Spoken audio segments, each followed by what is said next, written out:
UP में इतिहास बदल गया। सूबे के मुखिया के तौर पर योगी आदित्यनाथ ने दूसरी बार मुख्यमंत्री पद की शपथ ली। साथ ही विपक्षी धुरंधरों को पटकनी देते हुए एक मजबूत संगठन का उदाहरण बीजेपी ने यूपी के साथ साथ देश में भी पेश किया। यूपी में हुए विधानसभा चुनाव के जो नतीजे सामने आए, उसमें सीएम योगी के साथ साथ यूपी के बीजेपी संगठन के मुखिया स्वतंत्र देव सिंह का नाम भी चर्चा में आया। स्वतंत्र देव सिंह को एक बार फिर से योगी मंत्रिमंडल में जगह मिली है।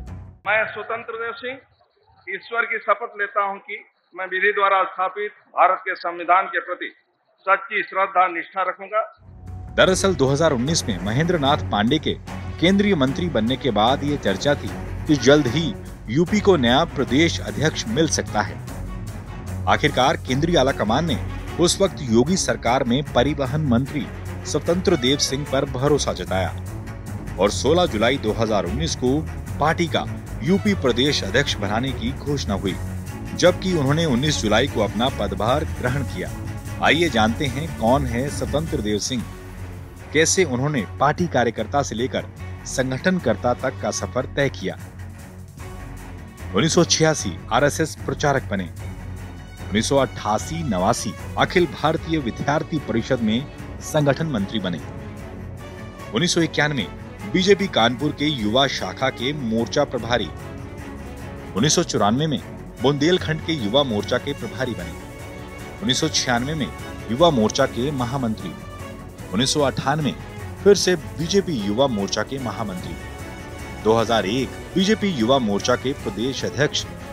2004 विधान परिषद के सदस्य। 2004 प्रदेश महामंत्री बने। 2004 से 2014 तक 2 बार प्रदेश महामंत्री। 2010 प्रदेश उपाध्यक्ष बने। एक दौर था जब 2012 में विधानसभा चुनाव में बीजेपी ने स्वतंत्र देव सिंह को उरई की कालपी सीट से चुनाव लड़ाया। यहां उन्हें बुरी तरह हार मिली। कांग्रेस की प्रत्याशी उमा कांति के सामने उनकी जमानत जब्त हो गई। इसके बाद भी उन्हें बीजेपी ने एमएलसी बनाया। 2014 में हुए आम चुनाव उनके लिए महत्वपूर्ण रहे। बीजेपी ने उनको उत्तर प्रदेश में होने वाली रैलियों के आयोजन की जिम्मेदारी दी।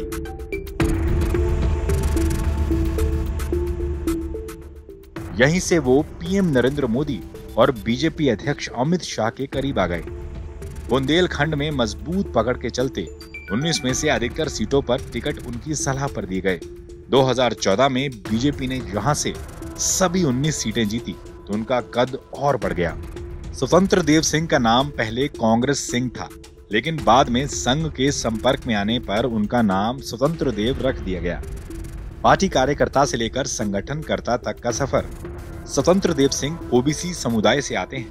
छात्र जीवन से ही राजनीति में सक्रिय रहे। 1986 डीएवी डिग्री कॉलेज में छात्र संघ का चुनाव लड़ा, लेकिन कभी भी करिश्माई सफलता नहीं मिली। छात्र राजनीति के बीच वह 1989-90 में स्वतंत्र भारत अखबार से जुड़े। बीजेपी के अनुभवी नेताओं में गिनती। 2017 से 2019 के बीच यूपी सरकार में परिवहन, प्रोटोकॉल और ऊर्जा विभाग में राज्य मंत्री की जिम्मेदारी मिली। 19 जुलाई 2019 को पार्टी के प्रदेश अध्यक्ष का पदभार संभालते हुए अक्टूबर 2019 में विधानसभा की 11 सीटों पर हुए उपचुनाव में बीजेपी ने 9 सीटें जीती थी। वहीं नवंबर 2020 में हुए 7 सीटों पर उपचुनाव में बीजेपी ने 6 सीटों पर जीत दर्ज की थी। साथ ही 2019 के लोकसभा चुनाव के दौरान उन्हें मध्य प्रदेश का प्रभारी बनाकर भेजा गया था। उस वक्त वो यूपी सरकार में परिवहन मंत्री का पदभार संभाल रहे थे। उस वक्त स्वतंत्र देव सिंह की लोकप्रियता और कार्यकर्ताओं के बीच पकड़ का अंदाजा इसी बात से लगाया जा सकता है कि विधानसभा चुनाव में मिली हार के बावजूद मध्य प्रदेश की 29 लोकसभा सीटों में से 28 सीटों पर बीजेपी ने जीत हासिल की थी। आपको बता दें 2022 के यूपी विधानसभा चुनाव में बीजेपी ने 255 सीटों पर जीत हासिल की और इस जीत में स्वतंत्र देव सिंह का भी बड़ा रोल माना जाता है। टाइम्स नाउ नवभारत डिजिटल की रिपोर्ट। खबरों के पीछे की खबर को दिखाते हैं हम, आपकी आवाज को मुद्दा बनाते हैं। टाइम्स नाउ नवभारत को यूट्यूब पर लाइव देखिए, चैनल को सब्सक्राइब जरूर कीजिए और हां, बेल आइकन दबाना मत भूलिएगा।